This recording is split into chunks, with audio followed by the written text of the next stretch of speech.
Hey YouTube, Untamed here. So this, as you can see by the title, is a little bit more of a personal video that I'm going to share with you guys. And honestly, I debated on it for a few weeks now if I wanted to shoot this video for a couple of reasons. Mainly, my pride was getting in the way a little bit because no matter how I present this, to some degree, I can't help but feel a little bit like a loser to some degree, if I'm being honest with you, especially as I list off the stats here in a second. But as I looked at the big picture and everything that I got out of this journey that I went through this last few months, I do think that there is a lot of goodness and a lot of good takeaways that perhaps some of you out there may find valuable. Maybe you're going through a similar issue where you're applying for a bunch of jobs and you're just getting nothing back. And if that is you, I feel you. I feel your pain, and I'm gonna walk through my experience, what my experience has been, and really the conclusions I came to and my takeaways. So at the very end here, I'll kind of walk through my six major takeaways throughout my entire job search journey. And again, I do think everything happens for a reason.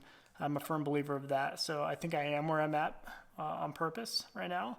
And for a reason. So you guys know recently I created my own company called Untamed Motors LLC, and I recently became a real estate agent here in Cheyenne, Wyoming, working at Remax Capital Properties. If you were to ask me 3 months ago if that would be my primary thing or things right now, I would have thought you're a little crazy. I thought for sure as I was leaving active duty Air Force, I was gonna jump into an amazing career. And it was going to align very well with my career as a public affairs officer in the Air Force, and it was going to be in line with my educational journey, being a PhD in general psychology with emphasis in industrial and organizational psychology. I thought that was going to be leveraged, but no, that's not what happened at all. So I applied for, get ready for this, I'm not kidding, 114 positions. I applied for 114 positions in the last 3.5 months. And I only got one job interview request, one interview offer. And it ended up being a 2-stage interview where I interviewed with the CEO, then the CEO's primary team, and I got the offer. I got the offer for a marketing director role. I won't say the company, but it was an offer, and I declined it. So I'm going to explain exactly what that process looked like. But really, right as I left active duty, I thought for sure I was going to be able to be choosy. I thought I was going to be able to leverage my 9+ years as a military officer with tons of leadership training and experience, right? Plenty of accolades in the military, great experience in the military. Combine that with my education. I thought for sure my hardest part was going to be choosing the job, right? So this entire journey of mine was a humbling experience, and I think that's important for me to share with you guys. So the first few positions I was very purposeful with because I thought for sure, I was going to get an interview at least on a couple of them, right? So I was very purposeful and strategic about the positions I applied for and overdid my applications totally, right? My cover letters that I wrote up. And I got, of course, rejected on all of them. And I took it personally. There was like 1 or 2 days where after I got these responses back where I'd be in a funk. I was in total funk, and Mrs. Untamed, she was super supportive, and she was my cheerleader along the way. She's like, just keep applying, keep trying, the right one will come along, and she was awesome. So I definitely owe a lot to her. But I took them personally at the beginning, as a lot of them were just being immediately kicked back. I was so confused. I was applying for all these positions, and I started getting a little bit more trigger happy with the positions I was applying for.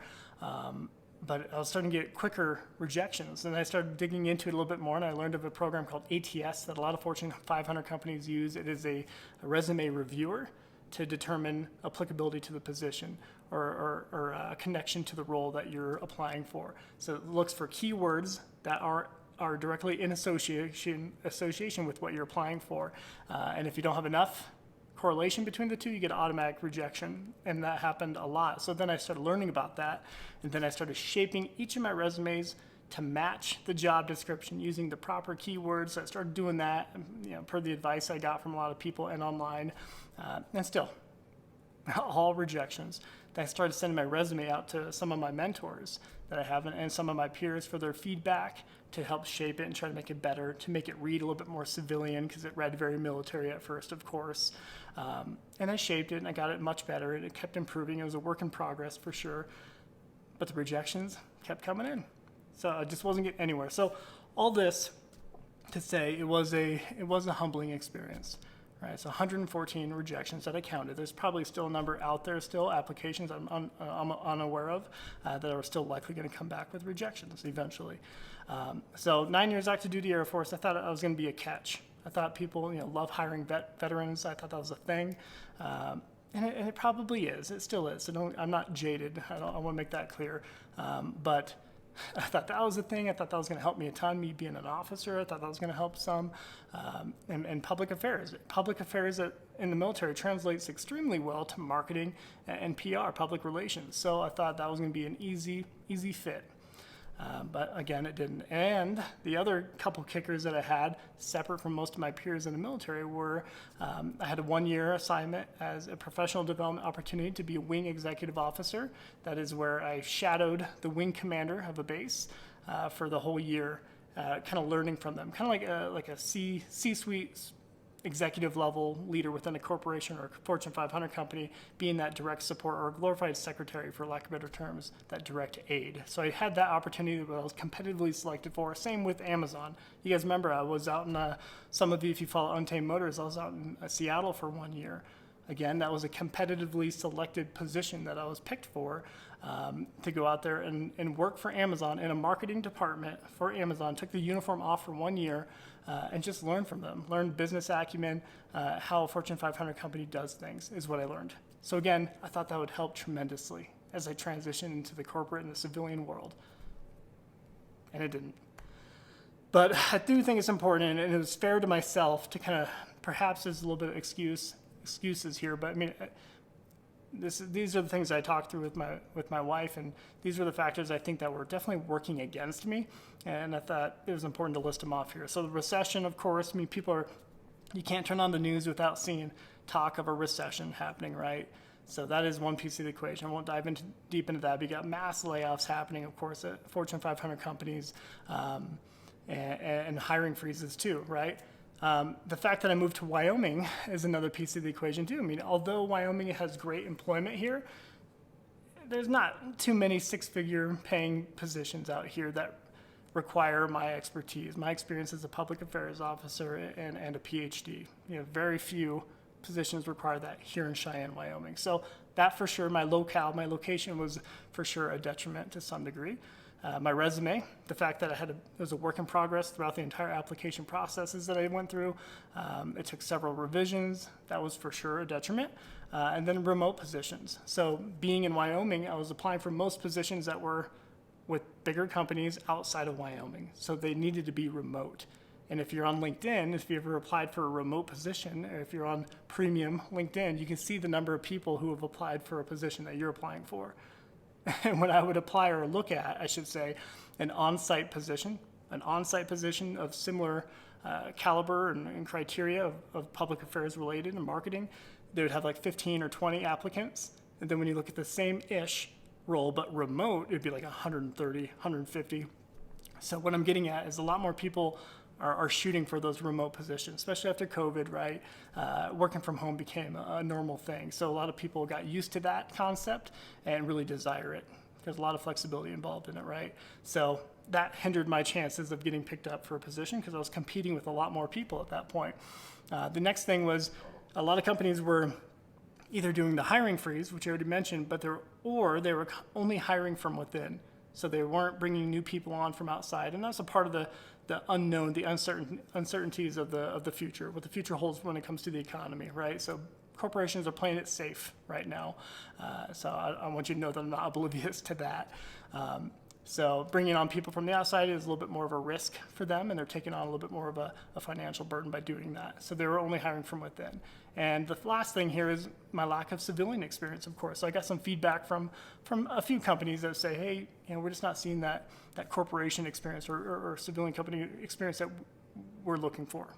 So I got that feedback, and I don't know. I mean, I thought being in the military and active duty was going to translate well, but unfortunately it didn't. So that was kind of a bummer. I do think it's also important to note that even the last month, so September to October, that time frame, I stopped being choosy. And it kind of opened my aperture a little bit when it comes to the positions I was applying for. I even applied for a lot of positions that didn't even require a bachelor's degree, and really I did that on purpose because at that point in time, toward the end there, I was starting to make the transition. Untamed Motors LLC was applied for. I was creating that. I was starting to make the mental transition to really focus on that and make that a big part of my journey moving forward, a bigger part of my journey, I should say. So I started applying for these positions that were, $60,000, $70,000 a year, which isn't bad by any means, but well below my qualifications, right, on paper anyway, right? And even then, all of them, and one of them was being like a content creator for Aspen ski resorts down in Colorado, declined, right? Rejected on all of them. And again, those ones hit a little bit harder because I thought for sure I'd at least get an interview on them, at very least get an interview, especially with my love for social media. I thought for sure an interview, but nope, no go on that. So those hit even harder, if I'm being honest with you guys. But it was at that point where I realized, instead of being negative or having my tail tucked between my legs, instead of thinking, man, I have all these credentials and nobody even wants me to work for them, instead of thinking that way, I started thinking of more of a, man, I have all these credentials, I'd want to work for me. So that's what I did. So I decided to do that, decided to work for myself and really, for lack of better terms, create my own legacy. So that's where I did a couple things.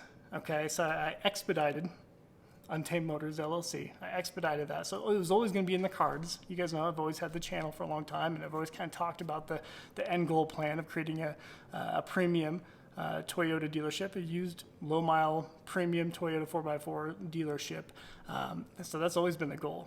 But what has not always been the goal is what it is now, and that is it being an auto broker / negotiation service that I offer nationwide. So before I can get to the point where I have my own inventory of a handful of vehicles at first, this is it. So I started that on purpose because I was starting to see the the end of the tunnel was coming as far as my end of my data separation from the active duty was coming, end of October. So I knew come November, I needed to have something lined up, whether it's with a company or on my own terms, paving my own path. I needed to do something.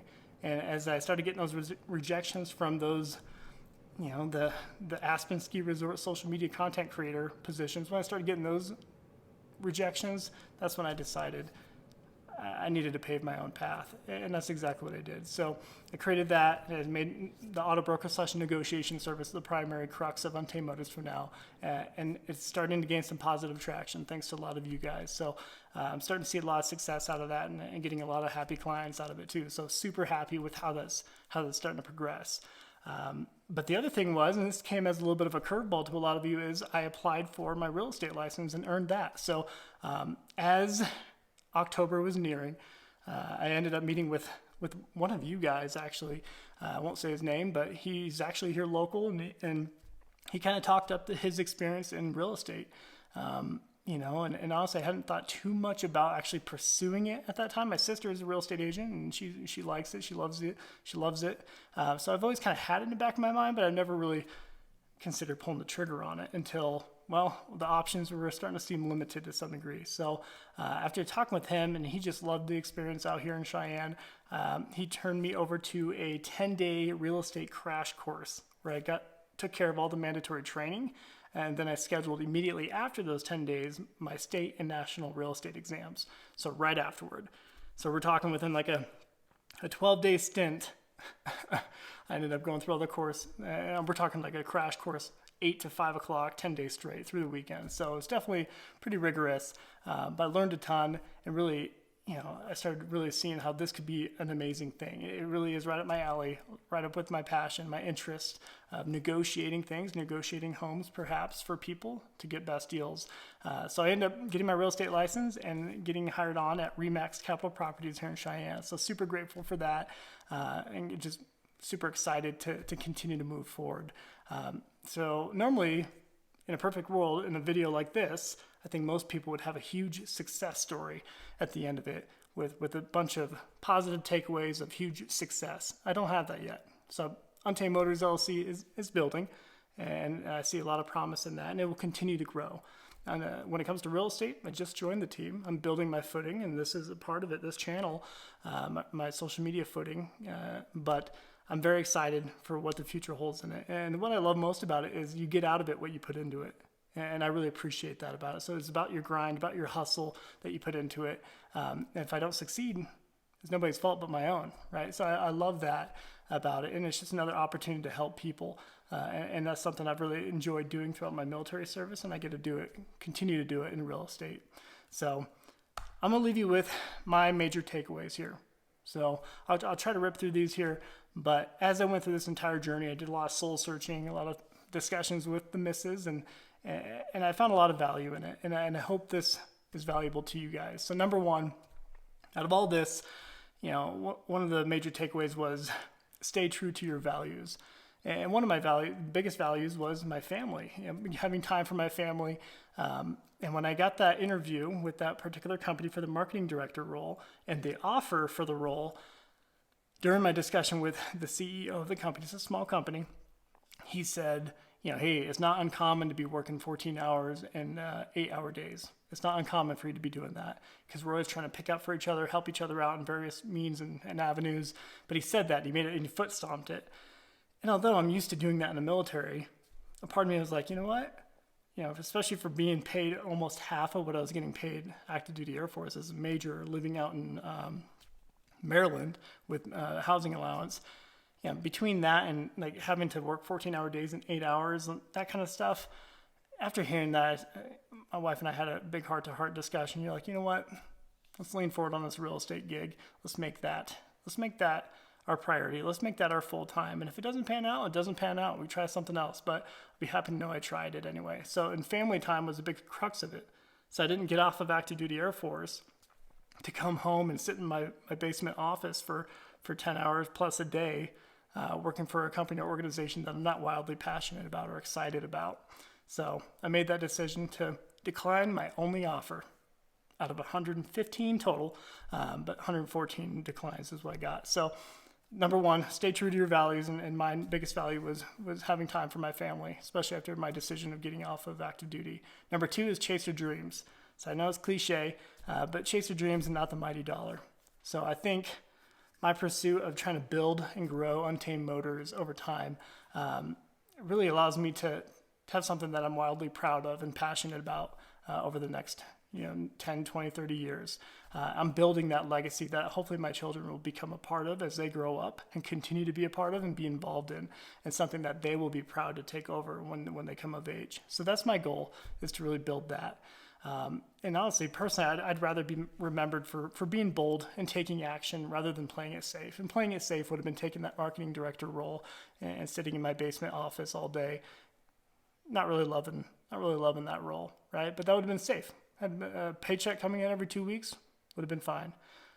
But that's not what I want to be remembered by. So number three is success does not happen overnight. It takes consistency. So one of my residency professors, Dr. Graham, during my education, during my PhD program, she once said, PhDs don't go to the intelligent, they go to the persistent.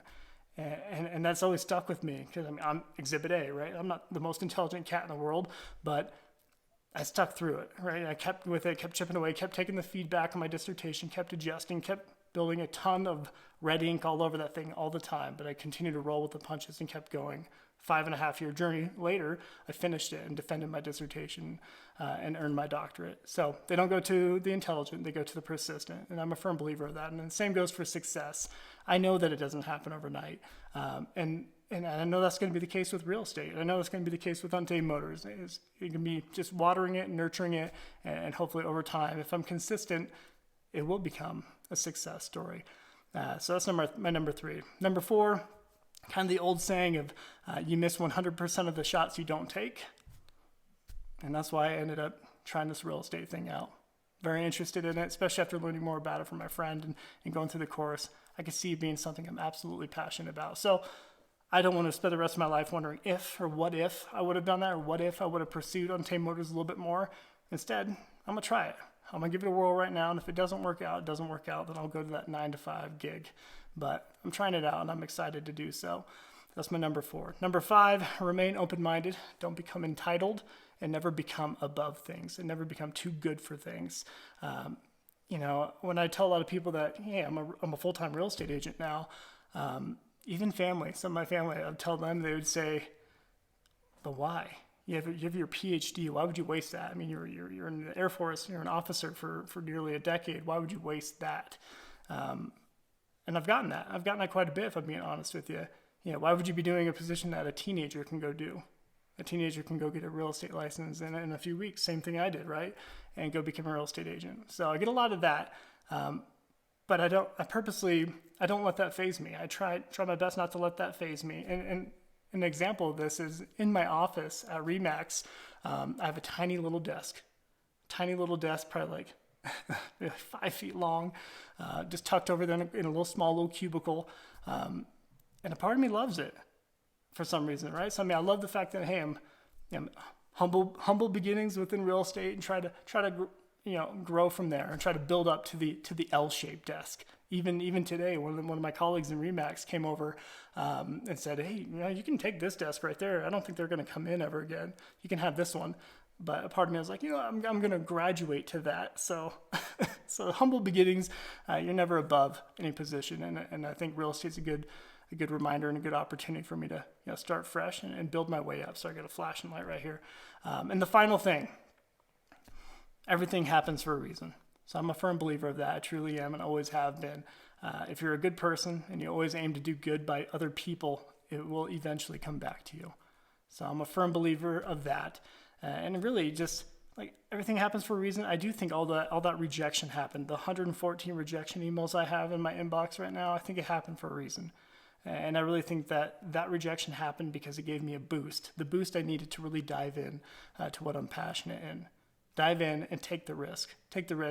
Build Untamed Motors, and become a successful real estate agent. So that's my goal, absolutely, and I'm diving in. So I made this way too long of a video, guys, I know, but I wanted to share that with you. So Air Force veteran with a PhD, couldn't get a job, but took some risk and really tried to invest in myself, and I think it's going to pay off, and I'm very excited for this opportunity, what lies ahead. So hope this helps maybe some of you out there. If you stuck it out, appreciate you watching. As always, until next time.